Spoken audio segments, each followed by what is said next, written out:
Hi, welcome to Tavish kitchens. நீங்கள் இன்றைக்கி பார்க்க போகிறது ஒரு சூப்பரான, இது நம்ம ஸ்நாக்ஸாகவும் சொல்லலாம், இல்லை வந்து நம்ம மார்னிங் பிரேக்ஃபாஸ்ட்டும் கூட சொல்லலாம். இது குழந்தைங்களுக்கு வந்து காலையில் இந்த பிரேக்ஃபாஸ்ட் மாதிரி கூட நம்ம கொடுத்து அனுப்பிச்சா கூட ஒரு 2 சாப்பிட்டா கூட நல்லா ஃபில்லிங்காக இருக்கும். வாங்க வீடியோக்குள்ளே போகலாம். நான் கோதுமை வந்து ஒரு கப் எடுத்திருக்கேன். நல்லா வந்து இது 250 கிராம், கொஞ்சம் மேலேயே தான் இருக்கும். இது ஒரு கப்பு, நீங்கள் எந்த கப்பில் எடுத்தாலும் பரவாயில்ல. நான் வந்து ஒரு கப் எடுத்திருக்கேன்.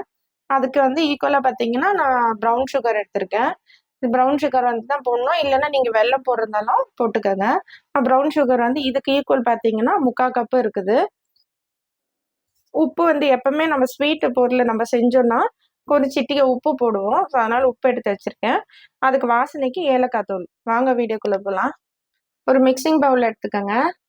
இதில் வந்து ஒரு டம்ளர் நான் தண்ணி ஊற்றுறேன். இதில் ப்ரௌன் சுகர் இருக்குல்ல, அதை நம்ம இதில் போட்டு நல்லா வந்து மிக்சிங் பண்ணி நல்லா கரைய வச்சுக்கணும். நல்லா வந்து ஃபுல்லாக கரையணும்.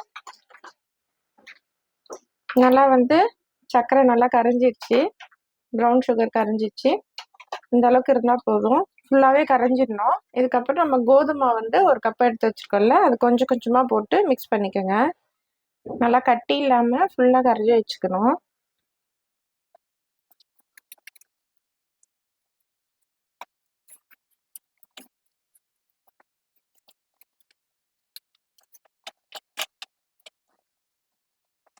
நல்லா கட்டி இல்லாமல் நம்ம மிக்ஸ் பண்ணிக்கணும். இந்த அளவுக்கு இருந்தால் போதும். ரொம்ப கட்டியாக இருக்கக்கூடாது, ரொம்பவும் வந்து தண்ணியாகவும் இருக்கக்கூடாது. இந்த அளவுக்கு இருந்தால் போதும். இது கூட வந்து நான் கொஞ்சமாக ஏலக்காய் தூள் போடுறேன். கொஞ்சமாக சிட்டிகை அளவுக்கு கொஞ்சமாக உப்பு. ஏமா ஸ்வீட் எப்பவுமே வந்து நம்ம செய்யும்போது கொஞ்சம் சிட்டிகை அளவுக்கு கொஞ்சம் உப்பு போட்டால் நல்லா ஸ்வீட்டை வந்து தூக்கி கொடுக்கும். அதனால தான் நான் வந்து கொஞ்சமாக சிட்டிகை அளவுக்கு போடுறேன். நல்லா மிக்ஸ் பண்ணிக்கோங்க. இப்போ நம்ம ஒரு பேனில் வந்து நம்ம ஊற்ற ஆரம்பிச்சிடலாம். அடுப்பை பற்ற வச்சுட்டு ஒரு பேன் வச்சுக்கோங்க. நீங்கள் இந்த பேன் இல்லைன்னா கூட தோசை தவா வச்சாலும் பரவாயில்ல. நான் குட்டீஸ்க்காக நான் சின்ன சின்ன பேனில் வந்து இது ரொம்ப ரவுண்டாக இருக்குன்றதுக்காக நான் இதை வச்சுருக்கேன். கொஞ்சமாக நெய்,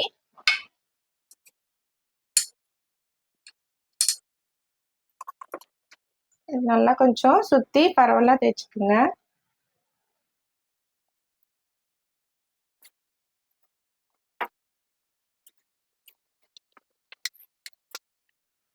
பேன் சூடான பிறகு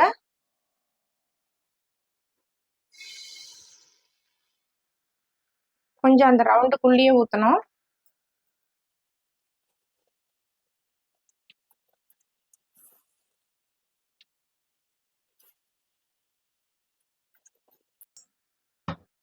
கொஞ்ச நேரம் கொஞ்சம் வேகட்டும். அதுக்குள்ளே கொஞ்ச நேரம் கழிச்சு, ஒரு 2 நிமிஷம் கழிச்சு வேணா நம்ம திருப்பி போட்டுக்கணும். மேலே கொஞ்சமாக நெய் விட்டுக்கோங்க. அதுக்கப்புறம் நம்ம கொஞ்சமாக நல்லா பாயில் ஆகிடுச்சு, இதை வந்து நம்ம திருப்பி போட்டுக்கலாம். அவ்வளோதான். இதை வந்து நம்ம இந்த ஸ்டேஜில் எடுத்துடலாம். அவ்வளோதான், ரெடி ஆயிடுச்சு. இது வந்து நான் ஒரு பிளேட்டில் வந்து வச்சுருக்கேன். இது நல்லாவே வந்து நல்லா ஸ்வீட்டாகவும் இருக்கும், நல்லா சாஃப்டாகவும் இருக்கும். எனக்கு சூடாக இருக்குது வேற. நல்லாவே வந்து சாஃப்டாகவே இருக்குது.